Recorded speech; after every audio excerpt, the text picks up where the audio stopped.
Many in the modern tech-savvy world may question the rationale between folks grabbing an axe and shovel in order to obtain their hands on, regarding the underground gold mines' buried wealth. Consider Parker Schnabel, the young but already accomplished gold miner who each season takes his gang out into the field to mine for the precious metal. Even if many people didn't trust in him at the beginning, we can't help but be amazed by the 6,837 of gold that he and his crew managed to capture at the end of Season 15 of Gold Rush. Think about it. Nearly $18.3 million is the value of it. Even though some of that will go toward expenses, it's still a lot of money to make in a year. It could take many lives for some of us to see even that much. And it is indeed true. Keeping that in mind, Parker and his team deserve our gratitude. The final result was 68,370. Although it falls well short of our expectations, we gained valuable knowledge in the process. Much better familiarity with the terrain is our strength. And I am certain that next season we will return even stronger with a loftier objective, and we will achieve it. That is something I'm very excited about. Even though it sounds easy now that we're talking about it, a lot of hard work and dedication went into building this multi-million-dollar firm. Everyone here knows that these men fought tooth and nail to earn the gold that we are commemorating today. Not only is their work unconventional for modern times, but they also had to endure the elements to achieve the effect we see today. In light of this, we are curious as to how exactly Parker Schnabel's team members are divided the profits from the gold mining operation. Thinking about how everyone has the same challenges. Well, it's either / or. This turns out to be a more complex question than you had anticipated. Almost without exception, they are required to work in the field for 16 hours every day, 7 days a week, regardless of the weather. From what we can tell, working as a miner is not exactly the most glamorous profession. In addition to the harsh environments we have stated, they also face logistical challenges such as complicated machinery breakdowns and similar issues. When all the considerations are considered, it becomes clear that only the hardest working employees would be able to complete the task. The stresses of the work would probably get the best of most of these individuals. On the other hand, it's hard to deny that the generous wages and bonuses do attract daring miners. Fortunately, they work for a boss like Parker Schnabel, who is well known for being forthright and honest in all dealings. Okay, so what do we have here? We're all outdoors now. The last thing I want to do is make them wait. Those who put in the time and effort should be rewarded handsomely, and he is well versed in all the aspects of this type of business. Therefore, you'd discover that beginning miners who come to work for him can make up to $28 an hour. You might expect the salary to be far higher than that of many blue-collar occupations available today. Although it may sound wonderful, it is important to mention that collaborating with Parker is not an easy task. That speaks a lot, particularly considering how challenging mining is already. Under Parker's supervision, you'll probably keep to a 75-hour work week. This means that these individuals often labor late into the night in addition to long days. You can see why these individuals are worth $28 an hour when you consider that this also implies they do not have much vacation time throughout the season. The job is really demanding, which doesn't help problems. So, it's hard to find fault with these individual salaries. We should consider the possibility that some of these individuals are being underpaid. When paycheck finally comes, it all seems worthwhile. For instance, the weekly gross income for these entry-level workers can reach $2,590. These days, how many entry-level tech guys can say that? That works out to around $65,000 a season when you put it that way. Just how many of you fall into that specific tax band? Furthermore, it is prior to their earn any extra money or have it put away.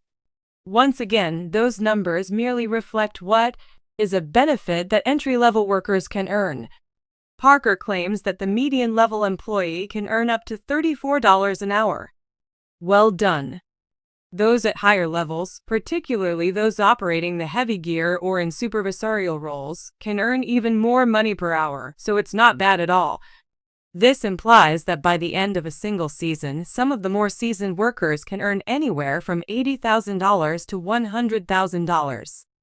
Who, given that kind of cash, would be laughing their way to the bank? Besides the substantial financial rewards that would be theirs as a result of the performance-based bonus system, Parker has discovered that his crew is extremely motivated to extract as much gold as possible from the mines they explore. He is well aware that his current level of staff performance would be severely diminished in the absence of these bonuses.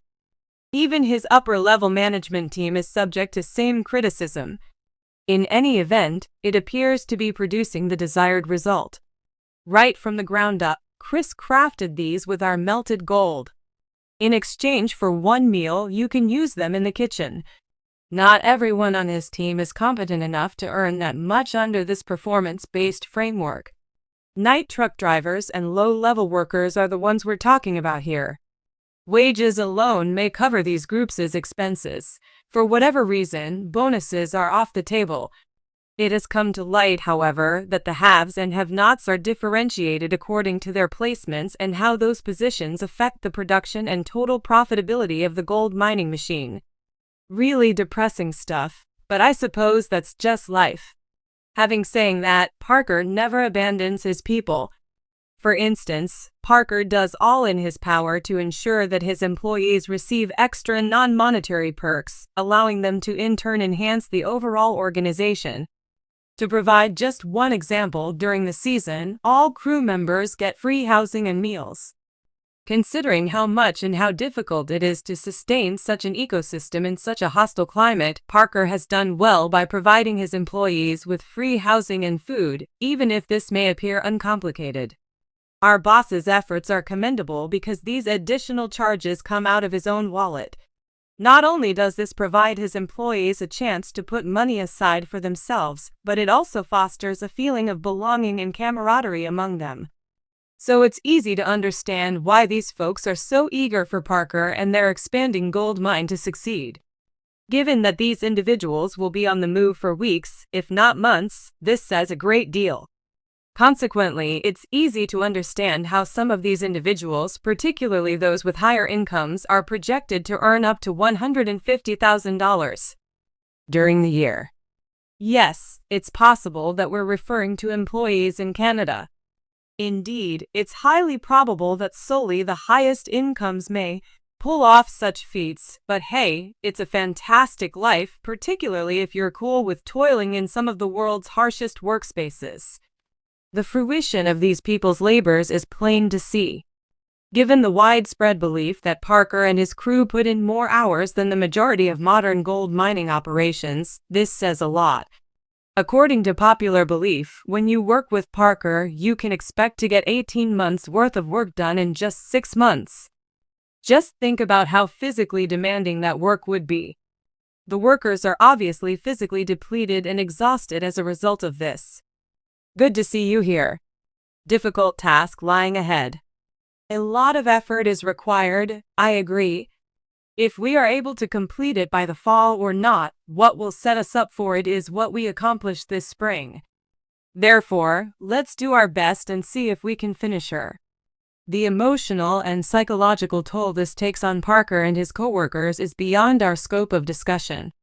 Whereas most miners may have to depend entirely on their income on the gold they find, individuals who are up to the challenge of this job and can endure the rigors will be rewarded handsomely.